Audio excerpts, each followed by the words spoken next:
Branded ಹೆಸರಲ್ಲಿ ತಯಾರಾಗ್ತಿದ್ದ ನಕಲಿ ಮದ್ಯವನ್ನ ಸೀಸ್ ಮಾಡಲಾಗಿದೆ. ನಕಲಿ ಮದ್ಯ ತಯಾರಿಸುತ್ತಿದ್ದ ಮನೆ ಮೇಲೆ ರೇಡ್ ಮಾಡಲಾಗಿದೆ. ಮಂಡ್ಯದ ಬಿಟಿ ಲಲಿತಾ ನಾಯಕ್ ಬಡಾವಣೆಯಲ್ಲಿ ಈ ಘಟನೆ ಕಂಡು ಬಂದಿರೋದು.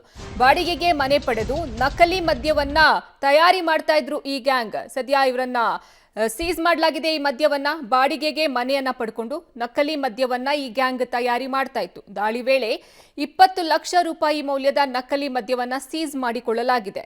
ಬ್ರಾಂಡೆಡ್ ಹೆಸರಲ್ಲಿ ನಕಲಿ ಮದ್ಯವನ್ನ ತಯಾರಿ ಮಾಡ್ತಾ ಇದ್ರು. ಸದ್ಯ ಅದನ್ನ ರೇಡ್ ಮಾಡಿ ಸೀಸ್ ಮಾಡಲಾಗಿದೆ. ನಕಲಿ ಮದ್ಯ ತಯಾರಿಸುತ್ತಿದ್ದ ಮನೆ ಮೇಲೆ ರೇಡ್ ಅನ್ನ ಮಾಡಲಾಗಿದೆ. ದಾಳಿ ವೇಳೆ 20 ಲಕ್ಷ ರೂಪಾಯಿ ಮೌಲ್ಯದ ನಕಲಿ ಮದ್ಯ ಸೀಸ್ ಆಗಿದೆ. ಮಂಡ್ಯದ ಬಿಟಿ ಲಲಿತಾ ನಾಯಕ್ ಬಡಾವಣೆಯಲ್ಲಿ ರೇಡ್ ಅನ್ನ ನಡೆಸಿರೋದು. ಇನ್ನು ಬಾಡಿಗೆಗೆ ಮನೆಯನ್ನ ಪಡ್ಕೊಂಡು ಇವರು ನಕಲಿ ಮದ್ಯವನ್ನ ತಯಾರಿ ಮಾಡ್ತಾ ಇದ್ರು. ಈ ಗ್ಯಾಂಗ್ ಅನ್ನ ಸೆರೆ ಹಿಡಿಯುವಲ್ಲಿ ಯಶಸ್ವಿಯಾಗಿದ್ದಾರೆ. ದಾಳಿ ವೇಳೆ 20 ಲಕ್ಷ ರೂಪಾಯಿ ಮೌಲ್ಯದ ನಕಲಿ ಮದ್ಯವನ್ನ ಸೀಸ್ ಮಾಡಿಕೊಳ್ಳಲಾಗಿದೆ. ಬ್ರಾಂಡೆಡ್ ಹೆಸರಲ್ಲಿ ನಕಲಿ ಮದ್ಯವನ್ನ ತಯಾರಿ ಮಾಡ್ತಾ ಇದ್ರು ಈ ಗ್ಯಾಂಗ್. ಒಂದು ಮನೆಯನ್ನ ಬಾಡಿಗೆಗೆ ಪಡ್ಕೊಂಡು ಅಲ್ಲಿ ಅವರು ನಕಲಿ ಮದ್ಯವನ್ನ ತಯಾರಿ ಮಾಡ್ತಾ ಇದ್ರು.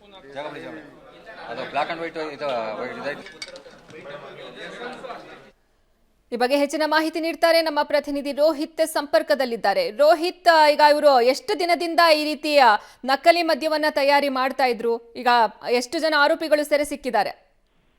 ಸೌಮ್ಯ, ಮಂಡ್ಯದ ಲಲಿತಾ ದೇವಿ ಬಡಾವಣೆಯ ಹೊರವಲಯದಲ್ಲಿ ಕೂಡ ಈ ಒಂದು ಗ್ಯಾಂಗ್ ಹಲವು ವರ್ಷಗಳಿಂದ ಕೂಡ ಈ ಒಂದು ಕೆಲಸಗಳನ್ನ ಮಾಡ್ಕೊ ಬರ್ತಾ ಇತ್ತು. ಈಗ ಸದ್ಯಕ್ಕೆ ಅಬಕಾರಿ ಇಲಾಖೆಯ ಅಧಿಕಾರಿಗಳಿಗೆ ಈ ಮಾಹಿತಿ ಹೋದಂತಹ ಸಂದರ್ಭದಲ್ಲಿ ಇವತ್ತು ರೇಡ್ ಮಾಡಲಾಗುತ್ತೆ. ರೇಡ್ ಬಾಡಿಗೆ ವೇಳೆ ಇವರು ಮಾಡ್ತಂತಹ ಕೆಲಸಗಳು ಕೂಡ ಎಲ್ಲವೂ ಬಹಿರಂಗ ಆಗಿರುವಂತದ್ದು. ಕರ್ನಾಟಕ ಸರ್ಕಾರದ ಲೋಗೋ ಸಹಿತ ಇರುವಂತಹ ಅಬಕಾರಿ ಇಲಾಖೆಯ ಚಿಹ್ನೆ ಲಭ್ಯ ಆಗಿದೆ. ಜೊತೆಗೆ ಅದರ ಸಂಖ್ಯೆಯು ಕೂಡ ದುರ್ಬಳಕೆ ಆಗುವಂತದ್ದು ಕಂಡುಬರುವಂತದ್ದು. ಜೊತೆಗೆ ಅದರ ಒಂದಷ್ಟು ಮಿಷಿನ್ ಕೂಡ ಇರುವಂತದ್ದು.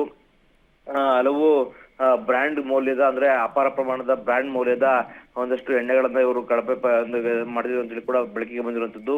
ಇವೆಲ್ಲವನ್ನು ಕೂಡ ಇದೀಗ ವಶಕ್ಕೆ ಪಡ್ಕೊಂಡಿದ್ದಾರೆ. ದಾಳಿ ವೇಳೆ ಸುಮಾರು 20 ಲಕ್ಷ ಮೌಲ್ಯದ ನಕಲಿ ಮದ್ಯ ಮತ್ತು ಇತರೆ ಸಾಮಗ್ರಿಗಳನ್ನು ವಶಪಡಿಸಿಕೊಂಡಿದ್ದಾರೆ. ಜೊತೆಗೆ 40,000ಕ್ಕೂ ಅಧಿಕ ಮೌಲ್ಯದ 590 ಲೀಟರ್ ಸ್ಪಿರಿಟ್ ಅನ್ನು ಕೂಡ ಇದೀಗ ವಶಪಡಿಸಿಕೊಂಡಿರುವಂತದ್ದು. ಈ ಒಂದು ಕೃತ್ಯವನ್ನು ನಡೆಸಿದಂತವ್ರು ಕೂಡ ಇದೀಗ ವಶಕ್ಕೆ ಪಡ್ಕೊಂಡಿರುವಂತಿದ್ದಾರೆ. ಅವ್ರ ವಿರುದ್ಧ ಕೂಡ ಕ್ರಮ ಕೈಗೊಳ್ಳೋದಕ್ಕೂ ಕೂಡ ಅಬಕಾರಿ ಇಲಾಖೆ ಅಧಿಕಾರಿಗಳು ಮುಂದಾಗಿರುವಂತದ್ದು. ಸೌಮ್ಯ, ಧನ್ಯವಾದ ರೋಹಿತ್ ನಿಮ್ಮೆಲ್ಲ ಮಾಹಿತಿಗಾಗಿ. ಇಲ್ಲ, ಅವರೇ ಕಟ್ಟಿರೋದು. ನಾವು ನೋಡ್ತಾ ಇದ್ದೀವಿ ಅಷ್ಟೇ. ಅವ್ರು ಬೆಂಗಳೂರವರು, ಅವರು ಪಾರ್ವತಮ್ಮ ಅಂತ ಅವ್ರು ಹೇಳಿದ್ರು. ಇಲ್ಲಿ ಇದವರು ಅಂತ ಬೋವಿ ಕಾಲೋನಿ ಅಲ್ಲಿ ಮನೆ ಇದೆ. ಅಲ್ಲೂ ಇದು ಸಂಬಂಧಿಕರ ಇಲ್ಲೂ ಅವಳು ಇರ್ತಿಲ್ಲ. ಅವರ ಬ್ರದರ್ಸ್ ಯಾರು ಇರ್ತಿರ್ಲಿ, ಇಲ್ಲಿ ರಮೇಶ್ ಅಂತ ಏನೋ ಮೋಸ್ಟ್ಲಿ ಅವರು ಜಾಸ್ತಿ ಕಾಂಟ್ರಾಕ್ಟ್ ನಮಗೆ ಅವರು ಈಗ ಬಂದವರು. ಬಟ್ ನಾವೇನೋ 3 ಮಂತ್ಸ್ ಆಯ್ತು ಕೊಟ್ಟು ಜಾಸ್ತಿ ಕಾಂಟ್ರಾಕ್ಟ್ ಇದ್ದದ್ದು. ಯಾರು ಕಾಂಟ್ರಾಕ್ಟ್ ಇಲ್ಲ. ಅವ್ರು ಆಧಾರ್ ಕಾರ್ಡ್ ಕೊಟ್ಟರು, ನಮ್ಗೆ ಕೊಟ್ಟಿದ್ದು ಆಧಾರ್ ಕಾರ್ಡ್ ಕೊಟ್ಟರು.